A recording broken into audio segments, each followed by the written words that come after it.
Aujourd'hui, j'ai pas peur de poser des questions. Moi, je pose des questions à tes équipes NBA et j'ai pas peur. Peut-être que tu vas me répondre dans les commentaires. On verra. C'est parti.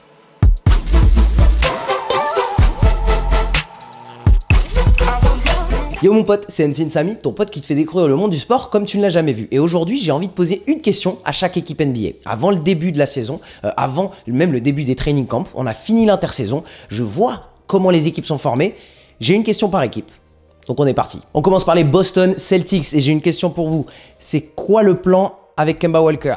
J'ai entendu beaucoup de rumeurs comme quoi Kemba Walker, il était dans toutes les options de trade des Celtics. Les Celtics essayaient vraiment de s'en débarrasser. Est-ce que vous êtes confiant avec lui? Est-ce que c'est lui qui va vous mener avec Tatum, avec Jaylen Brown, avec maintenant Tristan Thompson? Est-ce que c'est lui, votre chef? Est-ce que vous le kiffez? Parce que moi, je veux savoir. C'est ça le projet? Personnellement, j'adore Kemba Walker. Je pense que tu peux gagner un titre avec lui. Si c'est Jason Tatum et Jaylen Brown, tes deux premières options offensives, bien sûr. Mais voilà, j'ai ce petit doute. Je l'ai vu dans beaucoup de rumeurs. J'ai entendu beaucoup de choses. Est-ce que vous voulez le garder ou pas? Parce que s'il n'est pas dans cette équipe, j'ai beaucoup de doutes. On continue avec les Nets. Ma question, elle est simple. On y va pour James Harden ou pas chez les Nets? Écoutez, à mes yeux, j'ai entendu beaucoup de personnes dire que trader tout le noyau dur des Nets en dehors de KD et Kyrie Irving, ce serait une erreur pour les Nets et qu'ils iraient pas aussi loin. Je n'ai jamais entendu un truc où j'ai pas été autant d'accord. Je suis pas d'accord du tout. Je suis pas d'accord. Quand tu peux récupérer une méga star en NBA, quelqu'un qui fait partie du top 10, quelle que soit ta situation, tu te débrouilles, tu le prends. Tu te débrouilles, tu le signes. Anthony Davis, ça a marché. Kawhi Leonard chez les Clippers, pour moi ça a marché. Il serait absolument nulle part les Clippers s'il n'y avait pas Kawhi Leonard aujourd'hui. T'aurais juste un noyau dur qui sera en train de s'effriter et de finir leur cycle. Les Raptors, ils ont tout jeté pour aller avoir Kawhi Leonard. Ça vaut le coup. Les Warriors, qui étaient une équipe qui avait gagné 73 matchs, tu casses tout si tu peux avoir Kevin Durant. Maintenant, ils payent les pots cassés, ok, mais ils ont été une dynastie. En général, quand tu peux avoir une équipe avec un gros joueur, tu vas le chercher ce joueur. Des joueurs qui autour peuvent planter des 3 points et défendre, c'est ce que les Lakers font, ils en trouvent à la pelle. Mais des talents comme Dinwiddie, Lover, tout ça, tu peux t'en débarrasser si jamais tu récupères un Harden dans le sens opposé. Pour moi, l'équipe des Nets là, leur seule chance de battre les Lakers s'ils y vont, c'est en ayant une 3e méga star. C'est pas Spencer Dinwiddie, Caris LeVert, Jarrett Allen qui vont faire la différence si jamais ils arrivent en playoff en finale. T'as besoin de cette 3e méga star. On enchaîne avec les Knicks. Ma question c'est Austin Rivers? Juste ça, que Austin Rivers. Les Knicks, je vois pas de continuité. Ils ont même pas réussi à faire venir Fred VanVleet. Je ne sais pas quoi dire des Knicks. Est-ce qu'ils vont finir dernier à l'Est? Parce que je vois des équipes qui sont en train de se renforcer partout du côté de l'Est. J'ai un doute du projet. J'ai complètement un doute de l'attractivité du marché des Knicks. Est-ce que c'est RJ Barrett le projet? C'est genre RJ Barrett 48 minutes par match? Parce que ça va pas suffire.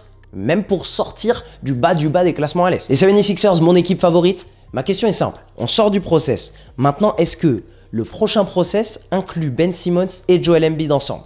C'est ça ma question. Est-ce que Daryl Morey, est-ce que Doc Rivers vont réussir à les faire fonctionner ensemble? Je trouve que les pièces qui sont autour maintenant sont extrêmement cohérentes.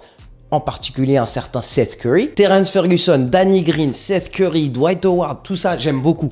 Super. Est-ce qu'on est sûr que le futur il est entre Joel Embiid et Ben Simmons? Je suis fan des 76ers et j'en doute encore. Ma question pour les Raptors, déjà bienvenue à Tampa Bay parce qu'ils vont jouer à Tampa Bay la saison prochaine.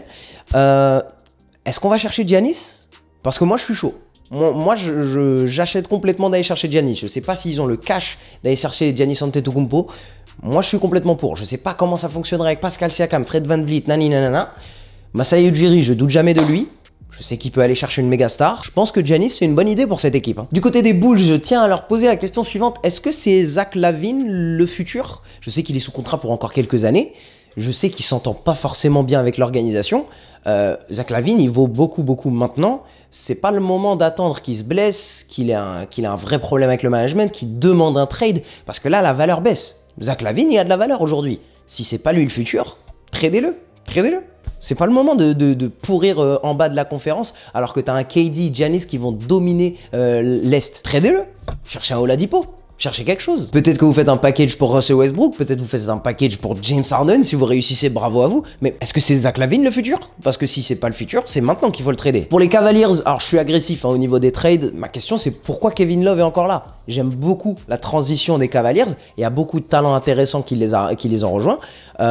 Pour moi, Kevin Love, il a quelque chose à apporter dans cette équipe si jamais je ne savais pas complètement que Kevin Love a juste envie de partir. Kevin Love, il veut partir. Il va pas aider ces jeunes à se développer. Alors la meilleure option pour moi, aujourd'hui maintenant, la meilleure option c'est pas de trader Kevin Love maintenant. Par contre, faire un move à la Chris Paul, remonter sa valeur, le faire jouer comme pas possible en début de saison, le mettre dans une situation où il a une moyenne de 40% à 3 points, qui touche pas mal de ballons, du rebond, qui prennent beaucoup de stats, machine à stats, tu lui fais monter sa valeur et à la trade deadline, tu l'échanges à une équipe qui va chercher le titre. Why not? Ou alors peut-être à une équipe qui a besoin d'un leader qui peut prendre ce coup du cash de Kevin Love.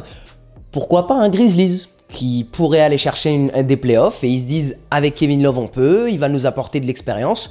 Voilà, augmenter sa valeur jusqu'à la trade deadline, je pense que c'est intéressant. Les Pistons, ma question c'est simple, c'est quoi le plan? Alors il y a encore Blake Griffin, il n'a pas bougé. Il y a encore Sekou Doumbouya, il n'a pas bougé. Ils ont drafté Killian Hayes très bien, mais à l'intérieur, tu rajoutes Plumlee, Dwayne Dedmon, Jahlil Okafor, Thonmaker, je sais même pas ce que Thonmaker fait là-dedans. Je veux savoir, est-ce qu'on peut respirer dans cette équipe? Est-ce qu'on peut prendre un peu de recul? Alors Killian Hayes, il va pouvoir peut-être s'exprimer à distance, mais on sait que le shoot, c'est pas non plus la meilleure de ces choses, c'est surtout la pénétration.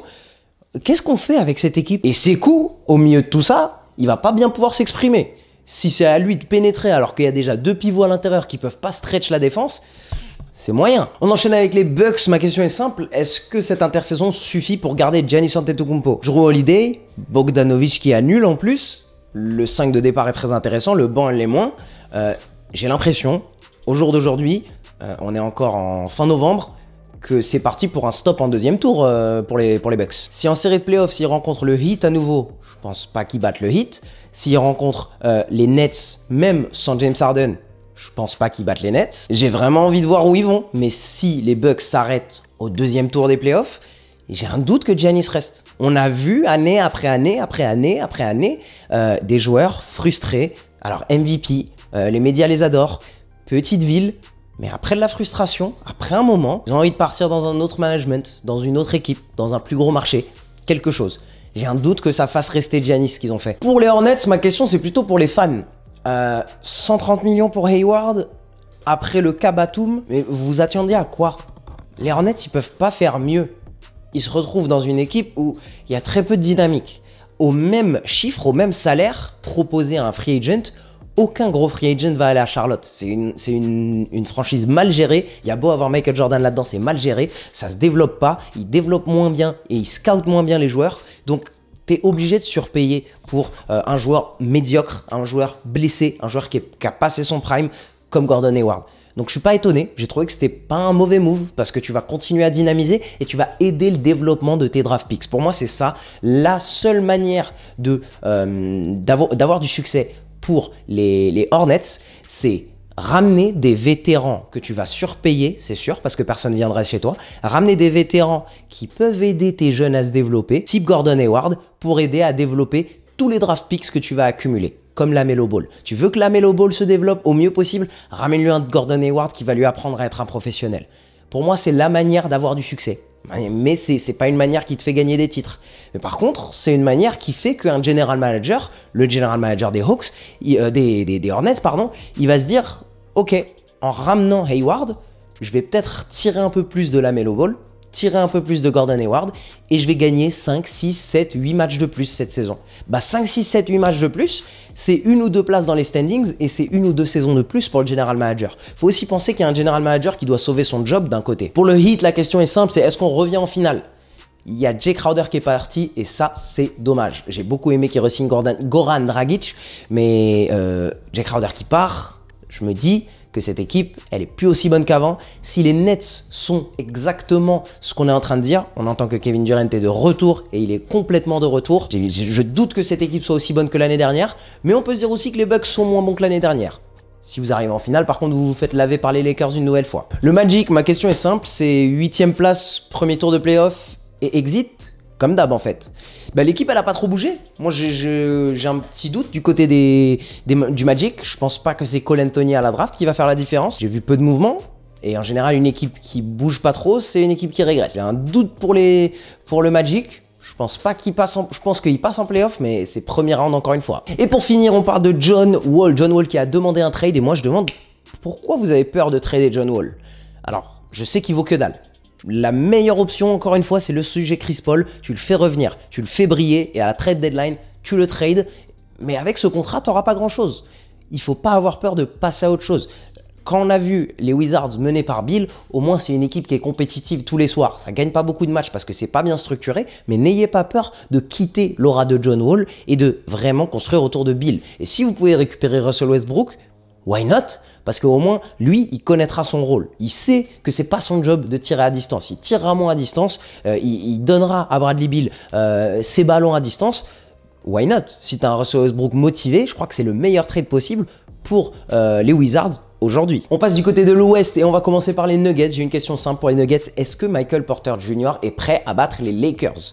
Pour moi, l'équipe des Nuggets ne peut pas vraiment signer beaucoup plus de joueurs. Tu vas pas pouvoir attirer une méga star. C'est pas non plus une ville où des grands free agents vont vouloir venir. Ok, mais l'équipe elle est très bonne. Jokic, il peut vraiment faire mal à une équipe. Jamal Murray, l'année dernière, je doutais de lui. C'est fini, mea culpa. Je ne douterai plus de toi, Jamal Murray. Michael Porter Jr., je vois une star en lui. Mais il est jeune, c'est encore un bébé. Est-ce qu'il peut venir marquer 20-25 points à une série face aux Lakers? Parce que c'est lui et seulement lui qui fera la différence face aux Lakers. Si on a Jamal Murray qu'on a eu l'année dernière, si on a Nikola Jokic qu'on a eu l'année dernière, c'est à Michael Porter Jr. de faire le taf. Ils ont perdu un défenseur qui essayait au moins de défendre face à LeBron James. Maintenant, il va falloir scorer. Il va falloir scorer et pousser le scoring. Michael Porter Jr., il peut faire ça, mais on a besoin de ça sur une série face aux Lakers. Pour les Wolves, la question est simple. Les gars, est-ce que quelqu'un va défendre? Ils ont fait venir Ricky Rubio, Anthony Edwards, Karl Anthony Towns, D'Angelo Russell, toute cette équipe. Est-ce qu'il y en a un qui va défendre dans cette équipe? Parce que je pense qu'on va pouvoir voir des records de points face à cette équipe des Wolves l'année prochaine. Oklahoma City, question simple. Plein de choix de draft, très bien. Je vous l'ai dit, c'est comme ça qu'on développe une équipe de petit marché à mes yeux. C'est en allant chercher des stars à la draft, en draftant bien. Mais par contre, c'était obligé de faire partir Kelly Oubre Jr. Je pense qu'il se serait très bien intégré dans cette dynamique avec Shai Gilgeous Alexander. Vous auriez eu le cash de le payer. Why not? Pourquoi pas continuer avec Kelly Oubre Jr. dans le futur? Moi, c'est une simple question. Portland, j'ai une question simple pour les Blazers. Cette année, si on ne gagne pas le titre, qu'est-ce qu'on fait? Parce que pour moi, ils ont fait une superbe intersaison. Faire revenir Enes Kanter, Robert Covington, qui est un bon candidat pour défendre face à un LeBron James. C'est au moins un candidat. Il n'y a personne qui peut défendre LeBron James. C'est que des candidats. Robert Covington, bon à 3 points. Faire revenir Carmelo Anthony, très très bien. Toujours Dame Lillard, toujours CJ McCollum, Yusuf Nurkic qui va être en meilleure santé. J'adore cette équipe. Rodney Hood, je crois, qui est encore là. Très très bien. Mais s'ils gagnent pas le titre là, s'ils battent pas les Lakers, qu'est-ce qu'on fait? Parce qu'on peut pas encore améliorer cette équipe beaucoup plus. Enfin, il y a beaucoup de gens qui prennent beaucoup de cash. Comment on améliore cette équipe? Je sais pas, j'ai un vrai doute. Le Jazz, ma question est très simple pour le Jazz. Donovan Mitchell a signé. Cool. Est-ce que Gobert, il est dans les plans pour le futur? Parce que moi, je l'ai vu en playoff. Gobert, offensivement, on lui donne pas beaucoup de ballons. Il récupère la plupart en pick and roll ou sur rebond et il essaie de remettre. Je trouve que ça fonctionne très bien. Je ne mettrais pas un système offensif autour de Rudy Gobert. Défensivement, c'est un des meilleurs de la ligue. Ça, il n'y a rien à dire. Et je pense qu'à Utah, il marche complètement. Je pense que le duo Mitchell-Gobert, ils vont très bien ensemble. C'est excellent ensemble. Est-ce que Utah a confiance en Gobert pour le futur? Je demande simplement ça. Et j'espère que la réponse est oui. Les Warriors, la question... J'adore dire que les questions sont simples. Enfin bref. On a Andrew Wiggins, on a Kelly Oubre Jr., Klay Thompson qui est blessé. Bon, ma question, c'est est-ce qu'on garde Kelly Oubre Jr. pour le futur? Parce que vous avez tradé un first round pick pour lui. Il a de la valeur, mais il va devoir renégocier un contrat. Combien il va demander, Kelly Oubre? Vous n'avez pas beaucoup de cash à lui donner, ça je le sais. Les Warriors, ils sont fauchés. Mais du coup, il se passe quoi? Pourquoi vous avez traîné un pic pour ce joueur, sachant que vous n'allez sûrement pas le re-signer? Qu'est-ce que vous faites de lui? J'espère, j'ose espérer qu'on est en train de voir un Kelly Oubre Jr. qui va être vraiment mis en avant avec Andrew Wiggins, et peut-être ce sera un trade pendant la saison. À voir. Les Clippers, j'ai une question, c'est est-ce qu'on est plus près ou plus loin d'un titre aujourd'hui? Montrezl Harrell qui est parti, je suis pas fan de Montrezl Harrell, mais je trouve que c'est quand même un Six Man of the Year, il faut quand même respecter. Offensivement, il peut apporter beaucoup de choses, niveau énergie, il apporte beaucoup de choses, et tu l'as remplacé par Serge Ibaka. Ça shoot plus à distance, c'est un petit peu plus de QI basket, c'est un petit peu plus de patience et de leadership, très bien, mais est-ce que vous êtes plus proche d'un titre ou pas? Vous avez beaucoup de joueurs qui vieillissent. Pat Bev, Lou Williams, ça vieillit. Paul George, il perd en confiance. Kawhi Leonard, il perd en patience. Est-ce que vous êtes plus proche d'un titre? Parce qu'aujourd'hui, vous me direz dans les commentaires, mais je pense que s'il y a une série Lakers-Clippers, c'est une série qui finit en 5. Pas plus. Bah parlons des Lakers du coup. Le back-to-back, c'est l'objectif, très bien. Ma question c'est est-ce que Montrezl Harrell il fit dans cette équipe? Moi j'aimais beaucoup la verticalité des Javel McGee, la verticalité des Dwight Howard en attaque comme en défense. Ils pouvaient attraper beaucoup de lobes en attaque et en défense ils étaient très dérangeants.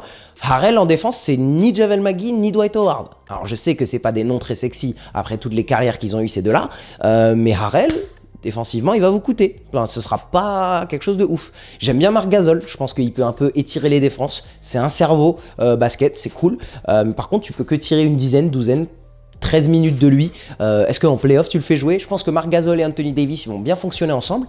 Maintenant, Lakers, excellente équipe. Le back-to-back, c'est l'objectif. Harrell, est-ce qu'il fonctionne dans cette équipe? Je me demande vraiment. Les Suns, ma question est sur votre superstar. J'ai une question pour Devin Booker. Devin, lève-toi et dis-moi si tu peux être un MVP ou pas. La seule manière pour les Suns d'être compétitifs en playoff, c'est que Devin Booker soit un MVP, qui marque ses 30 points par match, que Chris Paul soit une tenaille en défense et qu'ils aient leur chance par l'attaque. Je pense que c'est une équipe extrêmement intéressante du côté des Suns. Jay Crowder, Dario Saric, je pense que ces deux joueurs autour, ça va être hyper intéressant. DeAndre Ayton, je pense qu'il va avoir sa meilleure saison en tant que professionnel menée avec Chris Paul. On a vu ça avec DeAndre Jordan. Pour moi, ça va être carré. C'est à Devin Booker de son côté d'être un MVP et de pouvoir créer ses shoots à distance avec les Suns. Je crois en lui, je sais pas s'il peut être MVP, mais au moins être dans la course pour le scoring title, pour marquer le plus de points dans cette saison en NBA. Je crois en lui et je lui souhaite parce que j'ai envie de voir les Suns en playoff. Ma question pour les Kings, c'est on va où? Parce que Bogdanovic qui risque de partir, ok. De'Aaron Fox qui est signé, très bien. Giles qui est parti. On est sur la pire équipe de la NBA, pire équipe de l'Ouest. Je sais pas. Pour les Mavericks, maintenant, on sait que Porzingis, Doncic, voilà, c'est le futur. Moi, ma question maintenant, c'est comment on atteint le top 4 de cette Ouest. Parce que pour aller gagner des tours de playoff, il faut être dans ce top 4 pour vraiment être à l'aise. Le top 4 aujourd'hui, à mes yeux, c'est Lakers, Clippers, Denver. Et ensuite, tu peux discuter sur qui tu veux, les Portland ou n'importe quelle autre équipe. Comment on atteint cette 4e place du côté des Dallas Mavericks? J'ai beaucoup aimé ce qu'ils ont rajouté, mais ils ont perdu Seth Curry, ça coûte beaucoup. J'ai besoin de voir Doncic beaucoup plus performant à distance. Donc aujourd'hui, il y a beaucoup de hype du côté des Mavericks. Moi, j'ai encore un doute sur la capacité des Mavericks de sortir du premier tour. J'ai vraiment besoin de voir un gros défenseur extérieur et de voir Doncic shooter beaucoup plus à distance et beaucoup plus efficacement. Du côté des Rockets, ma question c'est est-ce qu'on ne pourrait pas s'inspirer du Thunder pour trader Russell Westbrook? Je parle de faire augmenter la cote de Russell Westbrook comme le Thunder l'a fait avec Chris Paul et peut-être s'en séparer par la suite. Maintenant, Russell Westbrook, il faut redorer son blason pour qu'il vale quelque chose sur le marché. Tant que Russell Westbrook n'est pas un shooter, ça ne sert à rien de le trader. Il a plus de valeur dans ton équipe que hors de ton équipe. Tu récupéreras rien. Alors, je sais que son contrat est horrible, mais tu récupéreras rien pour Russell Westbrook. En tout cas, rien qui ressemble à sa valeur tant qu'il ne shoote pas bien à distance. Peut-être que ça n'arrivera jamais, peut-être qu'il continue sa carrière là-bas. Et surtout, les Rockets, si vous tradez James Harden, mais gardez Russell Westbrook, c'est parfait comme équipe pour lui. Il va pouvoir pénétrer, kick out la balle, tenir son équipe comme il la tient d'habitude. Alors, c'est pas une équipe qui gagne un titre, mais vous gardez au moins de l'excitation du côté des Rockets. Du côté des Grizzlies, j'en ai parlé quand je parlais de l'Est, ils sont où les leaders? Alors, Ja Morant, Jaren Jackson Jr., Dillon Brooks, très jeune, très bien.